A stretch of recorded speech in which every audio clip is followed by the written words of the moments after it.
혼밥, 혼술 이런 말들 대한민국에 유행하잖아요. 혼밥이 뭡니까? 혼자 먹는 밥. 혼술은요, 혼자 먹는 술, 이런 게 이제 혼밥, 혼술 아니겠어요? 어쩌다 바빠서 혼자 먹을 수 있지요.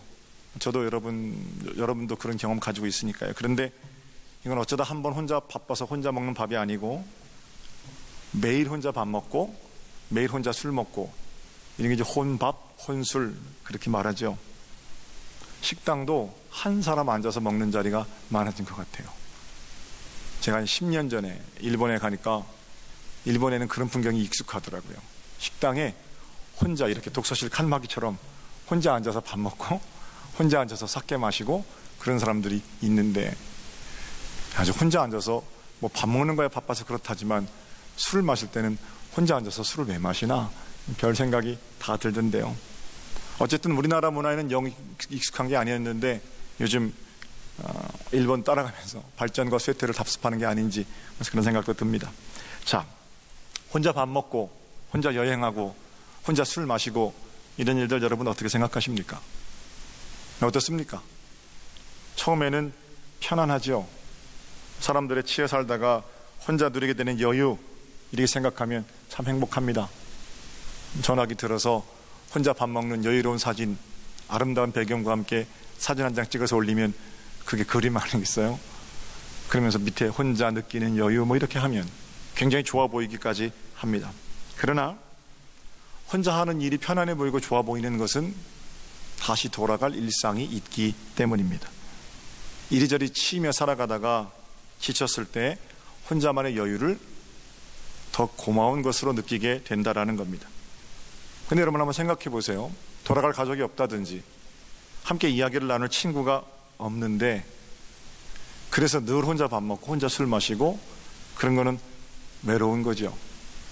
터놓고 말할 사람 한 사람만 있어도 아마 이 외로움은 덜할 겁니다. 오늘 저는 구원의 길을 위해서 꼭 지녀야 할 필수적인 덕목인 대화에 대해서 함께 이야기를 나누길 원합니다. 여러분은 혼자 살아가시는 것이 익숙하십니까? 함께 살아가시는 것이 익숙하십니까? 말이 잘 통하는 사람이 주변에 몇 분이나 계십니까? 허심탄회하게 이야기할 수 있는 사람 단 한 사람이라도 있으면 행복한 건 아닌가 하는 생각해 봅니다. 이런 차원에서 먼저 생각해 볼 것은 저와 여러분은 참으로 행복한 사람들이라는 것입니다. 구원의 길을 걸으며 우리 함께 이야기를 나눌 분이 계시기 때문입니다. 내 말을 찬찬히 다 귀 기울여 들어주시는 분이 계십니다. 그분은 바로 우리 주 예수 그리스도이십니다. 때로는 먼저 말을 걸어오기도 하시고 우리가 답답함에 먼저 예수를 찾아가기도 합니다만, 어쨌든 우리가 했던 말 또 하고 했던 말 또 하고 해도 끊임없이 그래 이야기해 하고 우리 이야기를 들어주시는 바로 주님이시지요. 예수님과의 대화는 두말할 것 없이 기도입니다. 구원의 길은 기도 없이는 걸어갈 수 없습니다. 아니, 어쩌면 걸을 수는 있을지 모릅니다. 앞만 보고 이를 악물고 달려가는 행군, 거기 말이 필요 없잖아요. 그러니까 만약에 구원의 길이 행군이라면 옆 사람하고 얘기하는 거, 예수님하고 대화하는 것도 필요가 없겠죠. 그러나 우리가 걷는 구원의 길은 고난의 행군이 아닙니다. 찬송으로 노래하며 걷는 길이고요. 내일 죽어도 오늘 행복하게 노래 부르며 가는 사람들, 저와 여러분이라는 겁니다. 천국을 미리 맛보고 당겨 사는 겁니다. 그러므로 이 고난의 길 가운데에서 예수 그리스도의 음성 들어야 하고 주님과 대화하며 걸어야 비로소 이 길이 행복한 길이 되지요. 예수 믿는 자들의 걷는 길이 매일매일 반짝거리는 황금 길이라서 좋은 게 아닙니다. 여러분과 저도 울퉁불퉁 고난의 길, 비포장 도로, 질퍽질퍽한 늪지대, 인생 살면서 이런 거 다 똑같이 지납니다. 그런데 행복합니다. 왜 그렇습니까? 옆에 건져주시고 들어주시는 예수님 계시기 때문입니다. 전도란 예수님과의 대화의 자리로, 내가 즐겁게 예수님과 대화하는 그 자리로 다른 사람 초청하는 겁니다. 여러분의 기도는 어떻습니까? 예수님과 얼마나 어떻게 친밀하게 대화를 나누고 계십니까? 이야기 나눌 상대가 예수님이라면 참으로 행복한 거예요. 저는 대화하듯 기도하는 분들이 많아졌으면 좋겠어요. 기도할 때 보면 주님 이러이러한 것들을 주실 줄로 믿습니다 그러잖아요. 달라는 것도 물론 기도고, 주님 내가 주님을 믿습니다. 믿습니다를 좀 힘줘서 말하면 믿습니다 그러잖아요. 물론 그것도 기도입니다. 그런데 매번 그렇게 악을 쓰고 힘을 주어서 하는 기도만이 좋은 기도냐? 천만에요. 그렇지 않습니다. 일단 매번 악을 쓰고 기도하는 건 저는 대화는 아니라고 생각합니다.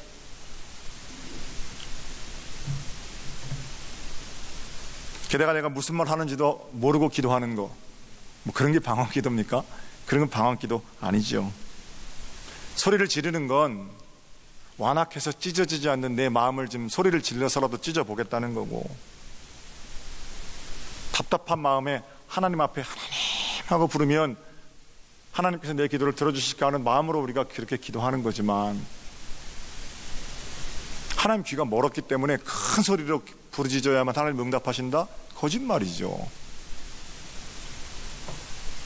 만약에 제 아들이 아버지 저랑 얘기 좀 하지요. 그래. 언제든 제가 대화에 응할 자세가 돼 있잖아요. 와가지고 답답한 마음에 아버지 한 번은 제가 받을 수 있죠. 그죠?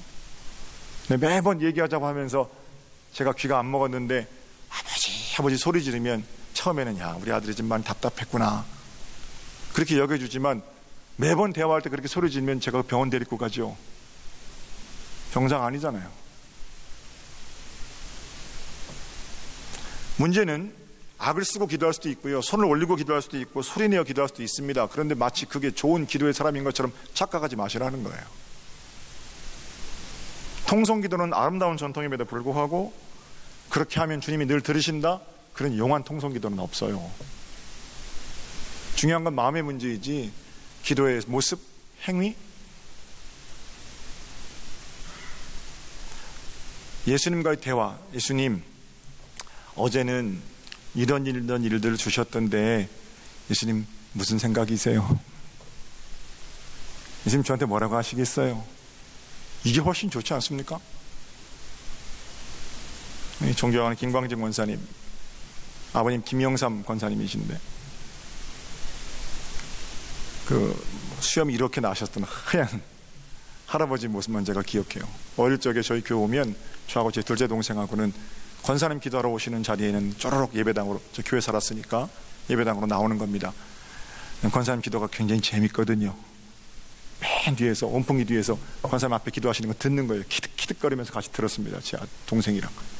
뭐라고 기도하시냐면요, 하나님 지난밤에 안녕하셨어요. 그래요. 하나님 어제는 교회 수도 저한테 발명가시거든요. 권사님이 수도 이거 저한테 파달라고 그래서 파는데 물이 안 나왔는데 뭘 언제 주실 거예요? 그러면서 아들, 며느리, 우리 광진이, 우리 영숙이 그러면서 이제 기도하세요. 그런데 아주 조곤조곤 20-30분 하나님과 얘기하고, 그리고 이제 우린 듣다가 웃다가 좀 들으면 지겹잖아요. 그럼 나와 있으면 기도 끝나고 나오세요. 감독님 마음 만나서 예배당 앞에서 이렇게 악수하고 인사하시는 거 보면 천사가 따로 없어요. 좋은 대화 예수님과 나누고 오셔서 그 천사의 얼굴로 섬겨주셨던 그런 분들, 위대한 신앙의 선배들이시죠. 부탁드립니다. 여러분, 기도가 주문, 내 목적을 이루어내는 행위 이런 게 아니고 하나님과의 친밀한 대화 되도록 여러분의 마음 중심에 있는 것들을 진실하게 토로하고 하나님과 연합하는 복된 자리, 구원의 길 가운데 걷는 필수한 여정, 여러분들의 사랑의 고백 되시기를 우리 주님의 이름으로 축복합니다. 자, 대화로서의 전도. 지난 목요일에도 우리 전도대가 파송돼서 서정리 땅에 아름다운 복음을 전했는데, 여러분 그럼 가셔서 만약에 전도가 대화라면 어떤 대화를 나누셨습니까? 중요한 것 하나 있는데, 대화가, 전도가 대화라면 전도에는 대본이 없다라는 겁니다. 대화에 대본 없잖아요. 연극할 때나 대본이 있는 거지, 내가 일상적으로 내 아내 만나서 얘기하고 친구 만나서 얘기하고 자식 만나서 얘기하는데 그 대본이 있습니까?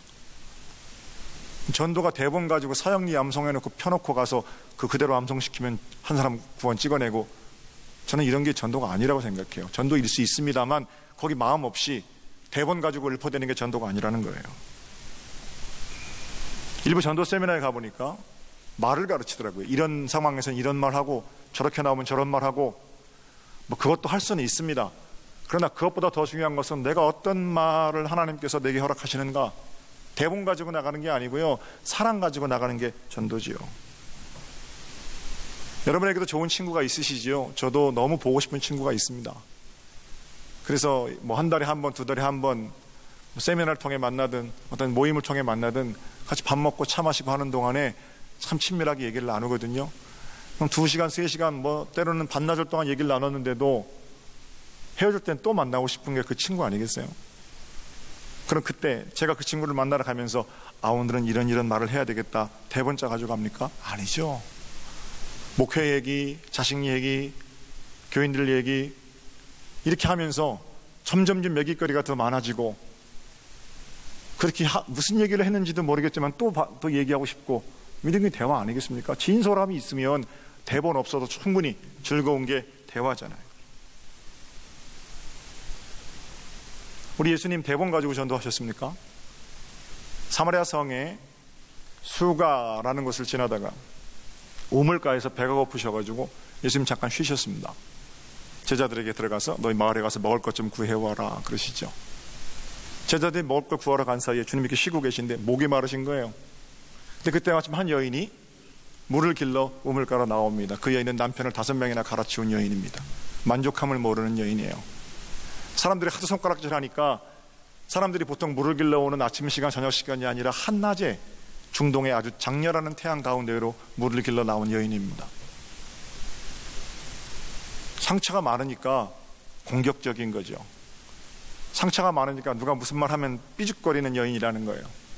근데 그 여인이 와서 물을 길려고 하는데 예수님께서 그 여인에게 뭐라고 그러세요? 여보시오, 내가 목이 마르니까 물을 한 바가지 저한테 좀 주십시오. 내가 물 바가지가 없네요. 그거예요.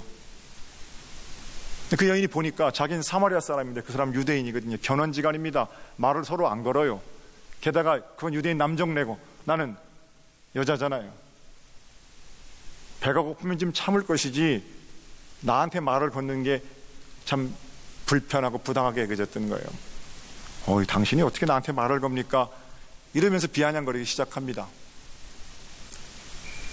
여보시오, 당신이 만약에 물 달라는 사람이 누군 줄 알았으면 내가 당신에게 물을 줬을 거요. 이 여자가 보기엔 딱 허세 부리는 거거든요. 유대인 남정네 멀쩡하게 생겨가지고 그런 물을 나한테도 주사 나로 하여금 여기 물 길러 오지 않게 하소서 계속 비아냥거리는 거예요. 계속 말하니까 아이고 내가 보니까 선지자시네요 이러면서 비아냥거립니다. 결국 그러다가 그 여인이 아무도 모르는 비밀을 주님께서 드러내시죠. 남편 5 갈아치운 거 그건 친정 아버지도 모르는 일이거든요.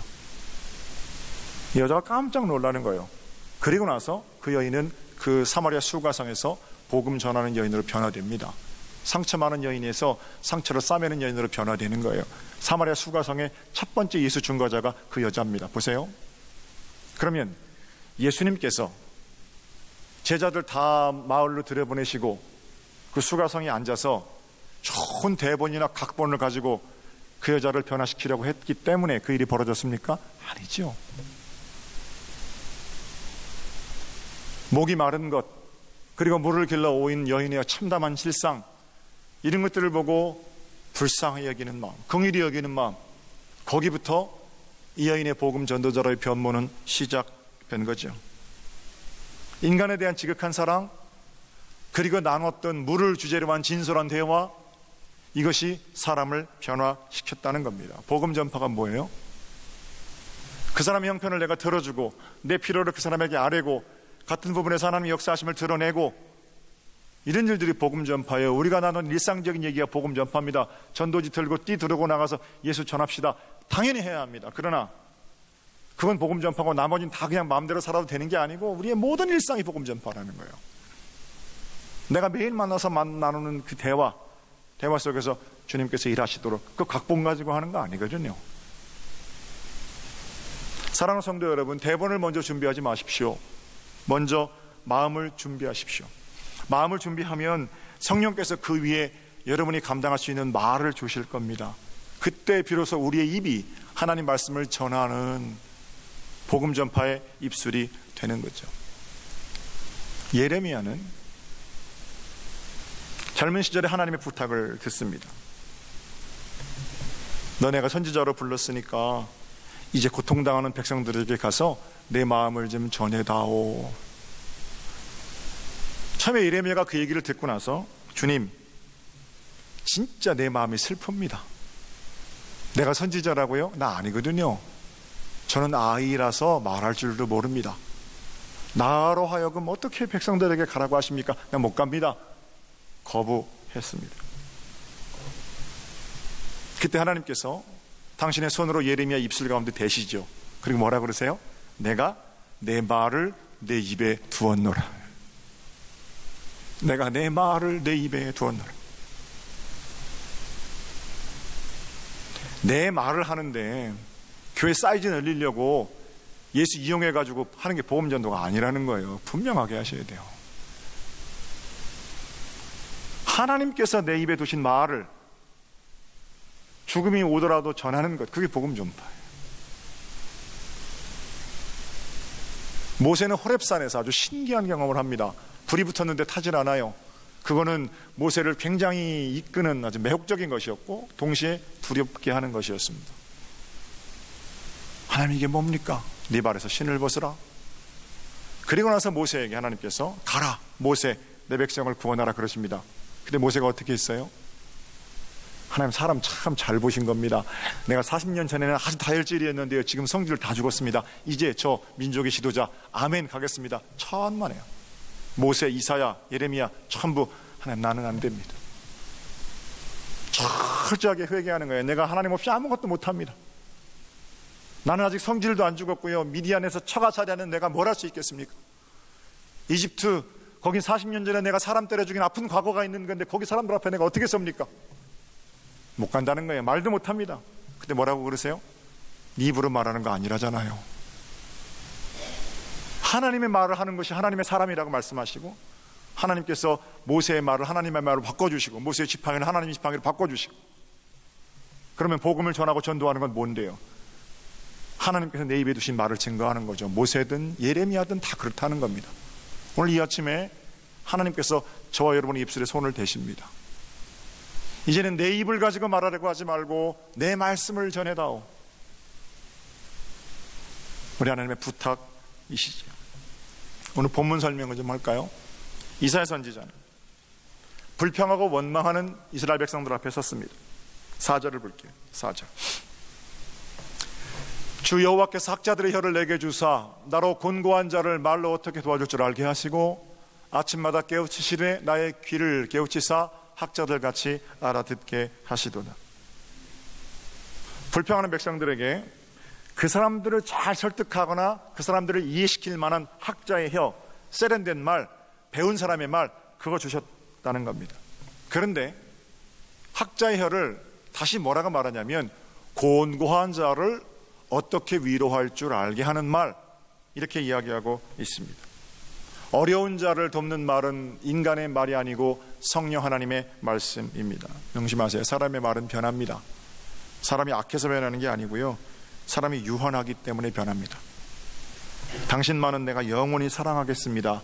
얼마나 좋습니까? 영원히 사랑하겠습니다. 근데 그건 영원히 사랑하고 싶다는 겁니다. 하나님 없이는 영원한 사랑이 없어요. 사람의 말이라는 게 어느 하나가 너무 좋다 이렇게 말하면 제가 다른 건 얘기도 안 했어요. 목회하면서 그런 걸 많이 느껴요. 우리 집사님이 참 너무 좋아요. 그러면 다른 집사님은 얘기도 안 했는데 그 집사님은 나는 덜 좋단 말인가 이래요. 무슨 말을 못 하겠어요. 우리 딸이 진짜 멋있네. 옆에 있던 아들이 얘기도 안 했는데 아빠 나는 그러거든요.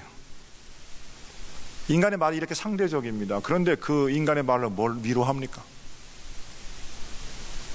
누가 누구를 어떻게 참되게 위로할 수 있겠습니까? 내 마음에 이기적으로 맞으니까 그냥 좋다고 그러는 거죠. 그러나 우리 하나님 말씀은 다릅니다. 위로한다고 나섰다가 상처 주는 말이 아니라 진실로 우리를 위로하시고 곤고한 자를 말로 도우시고 사람을 살려내는 하나님의 말씀, 학자의 혀, 그 내용이 바로 그런 거라는 거죠. 저는 오늘 이 아침에 우리가 세상 가운데로 나갈 텐데 학자의 혀, 이 땅의 수많은 곤고한 자들을 돕는 위로의 말, 하나님께서 우리 입술에 허락하실 줄로 믿습니다. 한 가지 기억하셔야 돼요. 의뢰의 말을 건네기 위해서 해야 할 일은 알아듣는 귀입니다. 4절을 보세요. 4절 다시 한번. 뒷부분에 보면 아침마다 깨우치시되 나의 귀를 깨우치사 학자들 같이 알아듣게 하시도다. 잘 들어야 잘 말할 수 있습니다. 정해진 대본 가지고 논리적으로 짓거리고 오는 게 전도가 아닙니다. 그들의 원성, 그들의 소원을 잘 드러내고 그걸 가지고 묵상하며 기도하며 하나님 앞으로 가지고 나아가는 겁니다. 전도는 듣는 거고요. 진짜 좋은 대화는 어느 경우에는 아무 말 하지 않았는데 진짜 좋은 대화할 수 있습니다. 대화 잘하려면 잘 들어야 됩니다. 전도 잘하려면 잘 들어야 되고요. 위로하고 싶으시면 잘 들으셔야 합니다. 하나님은 큰 귀를 가지시고 우리의 간구를 들어주셨거든요. 한 10년 전에 주일 아침 풍경을 제가 잊을 수가 없는데요. 인천에 있는 내리감리교회, 어린 시절에 다니셨던 교인이랍니다. 거기도 감리교회, 어머니 교회 같은 큰 교회거든요. 나이가 60 정도 되어 보시는 분이 주일 아침 7시에, 그 당시 아침 7시 예배 없을 때인데요, 상담을 하겠다고 교회로 오셨어요. 보통 그런 경우에는 제가 다른 날로 날짜를 좀 잡아주세요. 왜냐면 9시 예배 저 설교해야 되니까. 그날은 사무실로 들어오시는 걸 막을 수가 없었습니다. 그분 얼굴을 보니까 흑빛이에요. 흑빛. 그분의 이야기를 들어야 할 것 같은 상황이었습니다. 이야기인즉슨 청년 시절까지 아주 열심히 신앙생활을 했고 결혼했고 아이들도 다 시집장가 갔고, 그런데 2008년 그 무렵에 금융위기가 닥쳐서 부도가 났다는 거예요. 믿음 있는 사람들이니까 아내와 함께 우리 기도원에 갑시다. 기도원에 가서 위로받고 하나님께서 말씀하시는 것들을 듣고 그러고 지냈답니다. 그러는 과정에 아내가 기도원에서 아주 크게 은혜를 받았어요. 아내는 여보 먼저 내려가세요. 그러고 나서 기도원에서 지내던 아내는 후에는 남편에게 와서 내가 목사가 됐으면 좋겠어요. 아내가 목사가 되겠다니까 신학교 갈 처지는 안 되고 기도원에서 운영하는 어떤 인가되지 않은 신학교 수업 받고 곧바로 몇 개월 뒤에 목사 안수를 받았습니다. 비인가 목사 안수, 이거 아주 심각한 문제입니다. 여하튼 그 과정에서 갈등이 참 많았죠. 남편은 사업을 일으키려고 애를 쓰고 아내를 목회를 도와야 하니까 그것도 쉽지 않고, 교회를 얻어야 한다고 애써 일으켜내면 또 돈을 또 가져가고. 근데 가만히 보니까 기도원 출입이 너무 잦은 거예요. 기도원에 가보니까 그 아내가 그 교회 기도원의 목사라는 사람하고 바람이 나가지고 가뜩이나 몇 번 사업 실패 때문에 이렇게 살아도 되나 죽을까 결심하던 사람들이 다 내려놓고 좀 살아보려고 했는데 목사가 되었다는 아내가 그 짓을 하니까 너무 화가 났죠. 그래서 이 사람 얘기입니다. 도망간 연놈들을 수소문해 보니까 서정리 어디 2층에다가 교회를 얻어가지고 상가 개척교회 시작한다는 거예요. 이 남편 생각에 내가 오늘 그 연놈들을 다 죽이고 나도 장렬하게 순교하리라, 이런 마음으로 칼을 품고 토요일날 서정리에 온 겁니다. 이 앞에 지금은 다 큰 빌딩들로 변해버렸습니다만 여인숙 거기서 잠을 자고 아침에 일어나 창문을 열어보니까 우리 교회 십자가가 보이더래요. 십자가 밑에 서정감리교회 이렇게 써 있습니다. 자기도 어릴 적에 내리감리교회 신앙생활하던 모습이 생각나서 하나님 죽일 때 죽이더라도 예배 한번 보고 내가 죽이겠습니다. 그 아침에 예배 보겠다고 올라온 거예요.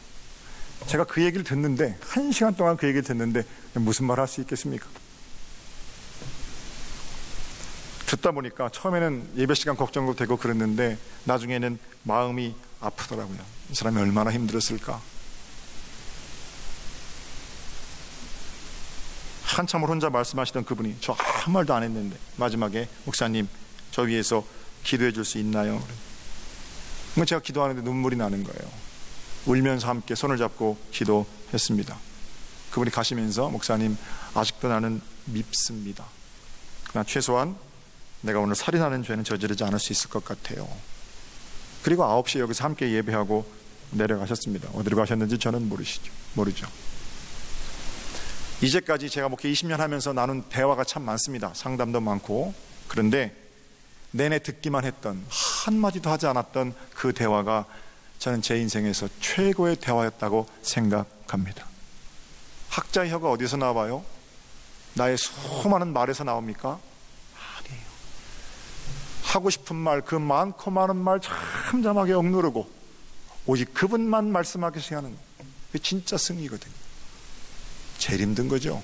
저도 말이 빠른 사람이라서. 여러분은 어떠십니까? 학자의 혀가 어디서 나옵니까? 사람을 어떤 말로 위로하겠습니까? 그 사람의 형편을 잘 드러내는 큰 귀로부터, 알아듣는 귀로부터 학자의 혀가 나옵니다.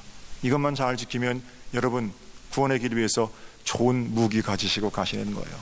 진정 대화의 자리로 우리가 살아갈 수가 있는 겁니다. 하나님께서 우리의 간구를 매일 들어주십니다. 하나님 지겹지도 않으신가 봅니다. 왜 그런 겁니까? 사랑 때문이죠. 세상의 아우성을 들어줄 수 있는 귀, 또 그렇게 들려진 울부짖음을 하나님께로 가지고 나오는 기도, 하나님의 말씀을 듣는 귀, 하나님의 말씀을 세상 가운데로 가지고 나와 선포하는 입, 학자의 혀와 알아듣는 귀, 전도의 길을 걸어가는 대화의 여정에서 필요한 필수품이겠죠. 이번 한 주간 상반기 전도축제, 여러분들의 입술이 학자의 혀가 되기를 바라고, 여러분들의 귀가 알아듣는 귀가 되셔서 하나님의 크신 영광을 이루어드리는 복된 날들이 되시기를 우리 주님의 이름으로 축복합니다.